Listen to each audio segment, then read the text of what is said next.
Olá, amigos do canal Investir Cada Vez Melhor. Gravo aqui o fechamento da semana, encerrada no dia 15 de abril de 2022. Vem comigo.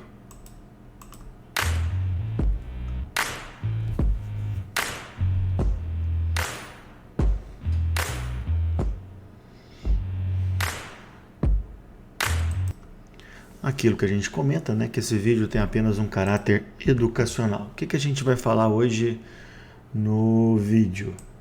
Sobre o conflito na Europa, a inflação, a taxa de juros nos Estados Unidos, a nossa taxa Selic, as commodities, o desempenho das bolsas americanas, saldo estrangeiro na B3, o dólar e a situação atual do Ibovespa. Bom, vocês viram nessa semana, né, que houve um certo agravamento do conflito e que acaba preocupando, né?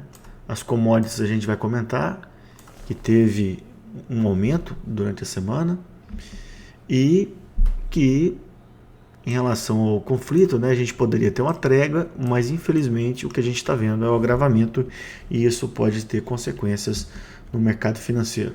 Uma das coisas que mais preocupa, né, que tanto a Finlândia como a Suécia são países neutros, né, que estão tentando entrar na OTAN e que isso pode agravar o conflito na Europa. Haja vista, né, que um dos motivos alegados pela Rússia é justamente esse. Bom, inflação. A inflação é o tema principal no mundo, né? A gente mostrou esse slide na semana passada, né? O março a gente teve uma inflação altíssima, no acumulado em 12 meses, 11,30, né? E isso tem uma ligação direta à alta das commodities. Nos Estados Unidos também, mais uma vez, o último dado de inflação superou o que a gente tinha colocado em janeiro, já está com 8%, né? E lembrando que nos Estados Unidos você aplica num título, você recebe pouco mais de 2% e a inflação está em 8%, ou seja, você tem um retorno negativo, né? Nos Estados Unidos tudo leva a crer que a gente vai ter um aumento importante durante o ano nas taxas de juros, né? E aqui no Brasil, apesar do susto da inflação em março, a gente vai ter uma alta aí por volta de 13,25, tá? Lembrando que o consenso anterior era 12,75. O mais importante é que esse juro nos Estados Unidos vai subir fortemente durante o ano e isso vai mexer muito com os demais ativos. Aqui, né, os juros de 10 anos já está em 2,82, fechou a semana, né? A semana passada estava em 2,72 e aquilo que eu vinha comentando desde janeiro, né? A chance de a gente buscar esses 3% era muito grande e, como eu já comentei, a gente deve buscar algo aí entre 5% e 7%, né? Com isso, a gente está dando fim ao mais longo bull market da história, que é o bull market da renda fixa, né? Que começou lá na década de 80, né? Onde que a gente viu os juros caindo fortemente, juros em baixa, os ativos em alta, né? Então, com esse aumento da taxa de juros, os preços dos ativos de renda fixa caem, né?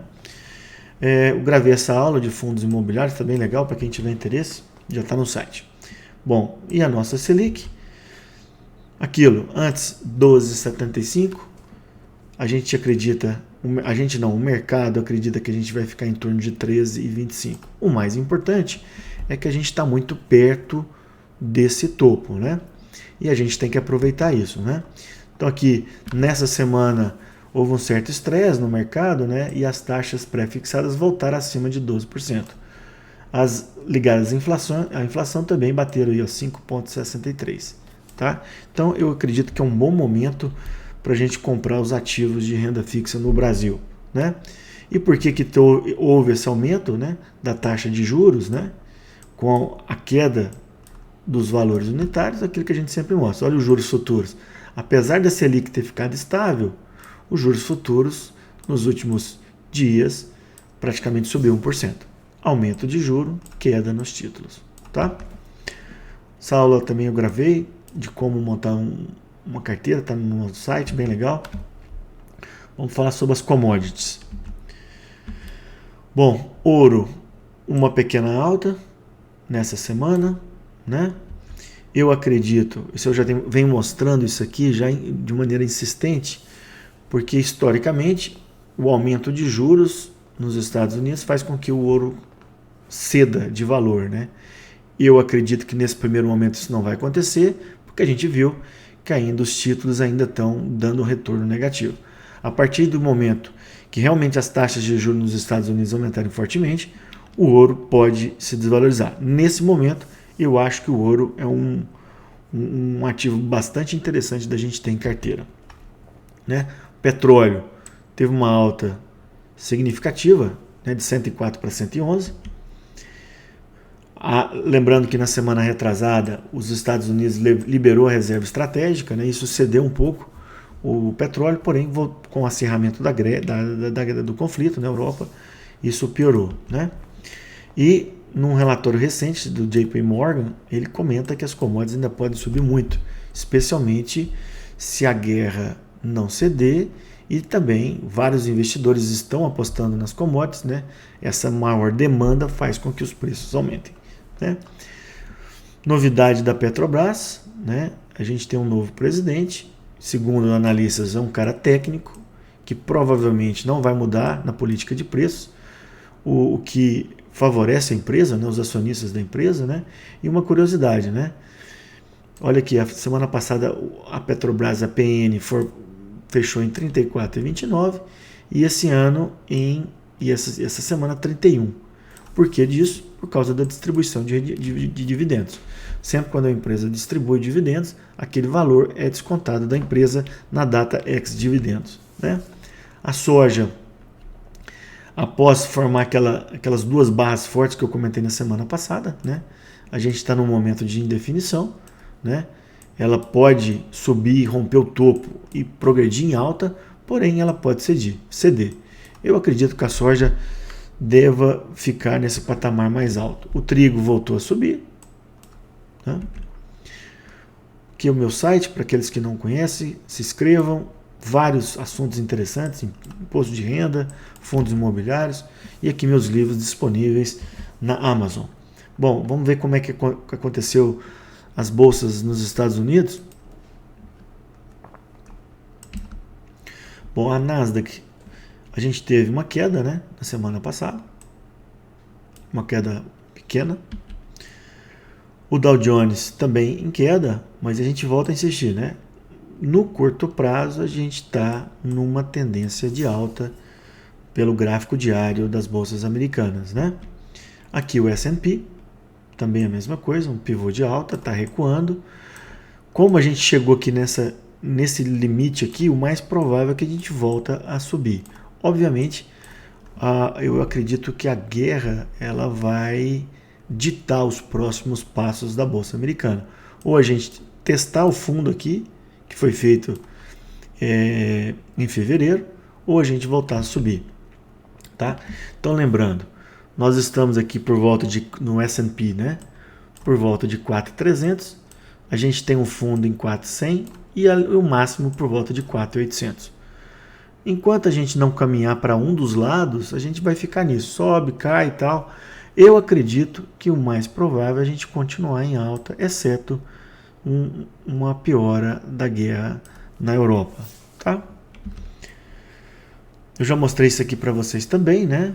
Que alguns analistas, como o Jim Rogers e o trader americano Larry Williams, eles acreditam que a gente ainda não está num bear market, né?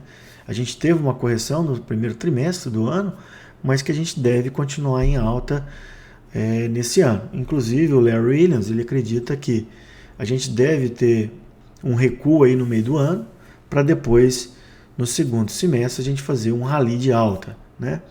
O Jim Rogers, ele tem uma opinião semelhante, ele acha que possivelmente a gente vai viver no ano de 2022 o último sprint desse bull market que começou em 2009, tá?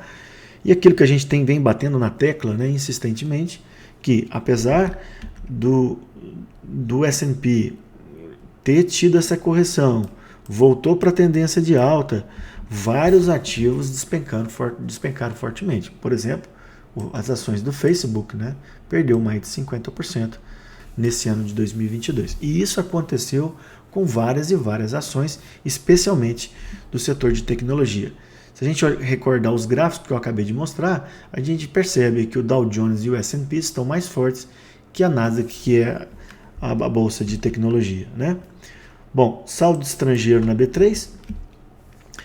Após uma longa entrada de dinheiro dos estrangeiros, desde aqui de outubro, né?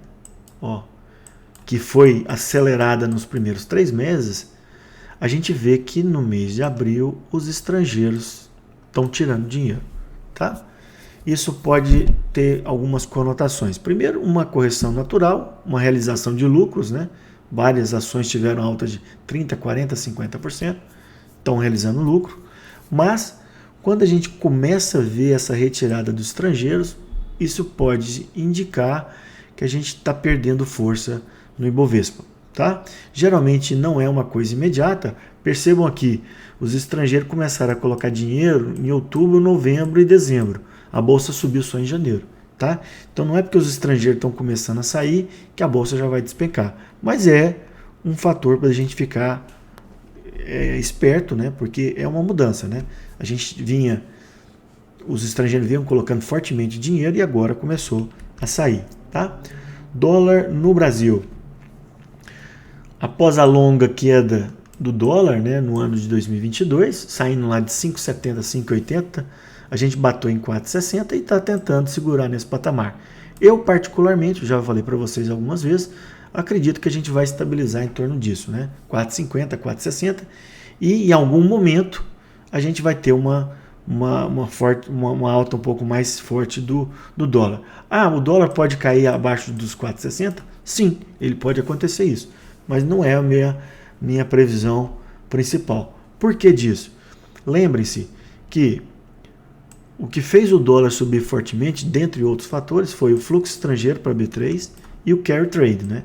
Que é quando o cara pega dinheiro fora nos Estados Unidos e investe aqui no Brasil pela diferencial da taxa de juros. Como eu comentei com vocês que a tendência da Selic é ficar por volta de 13 e o juro nos Estados Unidos aumentar, essa diferença vai diminuir e vai ficar menos atrativo esse carry trade. O fluxo para B3 já diminuiu e aqui sim, esses dois fatores aqui, o quadro fiscal e o cenário político no Brasil, devem pressionar a moeda americana, com valorização da moeda americana frente ao real. Em relação ao dólar index, né, que é o dólar lá fora, quanto uma cesta de moeda, a gente teve um novo recorde recente, né, acima de 100. Aqui a gente está numa barreira por volta de 101, né, mas com a alta de juros nos Estados Unidos, eu acredito que em algum momento a gente vai romper e vai buscar lá os 120. Tá? Em virtude do quê? Alta de juros nos Estados Unidos, os juros na Europa continuam baixos, os juros no Japão continuam baixos, o fluxo natural vai tender a ir para os Estados Unidos, pelo menos nesse primeiro momento. Para finalizar, eu vou comentar com vocês a situação do Ibovespa, e eu acredito que a gente tenha uma semana decisiva, tá? E depois eu vou falar o que eu espero para maio. Bom, então isso aqui eu mostrei há 15 dias, que o Ibovespa, só para a gente recordar um pouquinho mais para trás, né? A gente fez um fundo duplo, sendo que o segundo toque foi aqui no começo de janeiro, a gente fez uma bela pernada de alta até 115, recuou até 107, depois a gente foi até 121, tá? Quando foi que eu gravei um vídeo, falando que o mais provável do Ibov era uma correção, o que de fato começou a acontecer, né? O Ibovespa recuou, isso aqui foi o que eu mostrei semana passada, e essa semana a gente voltou a cair mais ainda, tá? Eu vou mostrar no Profit para vocês qual que é a minha expectativa para o Ibovespa. Essa zona que nós estamos é uma zona que eu considero de forte suporte e deve sustentar o índice nos próximos dias, tá? Mas eu vou mostrar depois no Profit com mais detalhes. E uma coisa que a gente tem que ficar esperto é que existe esse ditado, né? Existe uma tendência das bolsas, especialmente nos Estados Unidos, a ter um desempenho ruim de maio até mais ou menos setembro, né? Por isso que tem essa expressão, né? Sell in May and go away. Então, pode ser que isso aconteça de novo, tá? eu vejo que alguns analistas acreditam que a gente deve, agora abril e comecinho de maio, ainda ter um novo rally de alta para depois a gente ter ou andar de lado ou um recuo nos próximos meses, mas isso será tema para os próximos fechamentos. Deixa eu mostrar para vocês o Profit. Então aqui na tela a gente tem um gráfico do Ibovespa, né? Aquilo que eu comentei, a gente teve uma longa alta, né? De março até aqui o comecinho de abril, bateu nessa resistência em 121 mil pontos, que é essa faixa vermelha, e a gente começou a recuar nas últimas 2 semanas, coisa que a gente comentou insistentemente no nosso canal, tá? A gente perdeu essa linha vermelha, que é a barra, que é a média móvel de 20 períodos, né? E a gente está aproximando dessa linha azul mais escura, que é o último topo rompido por volta de 115. Então perceba que aqui a gente tem o último topo, que agora é suporte. A gente tem as 3 restações de Fibonacci em torno de 114 a 117 mil pontos. Tem a média de 200 períodos aqui nessa faixa também, acima de 113 mil pontos.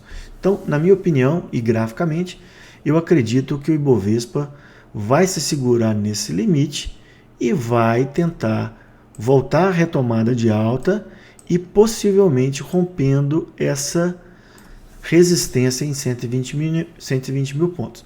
Esse é o meu cenário base e se a gente romper os 120 mil pontos, a gente pode buscar o topo histórico que está em 131 mil pontos. Bom, mas se a gente não romper, a segunda possibilidade é a gente ficar oscilando entre 115 e 120 mil pontos por algum tempo, isso é possível, tá?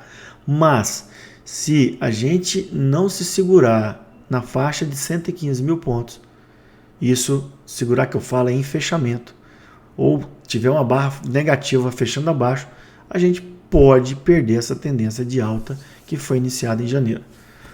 Mais uma vez, esse não é meu cenário base. O meu cenário base é que essa correção está próxima do Ibovespa e a gente vai ter a retomada de alta. Isso está acontecendo em vários outros ativos, tá? Bom, então termino aqui o vídeo dessa semana. Boa semana a todos e até uma próxima.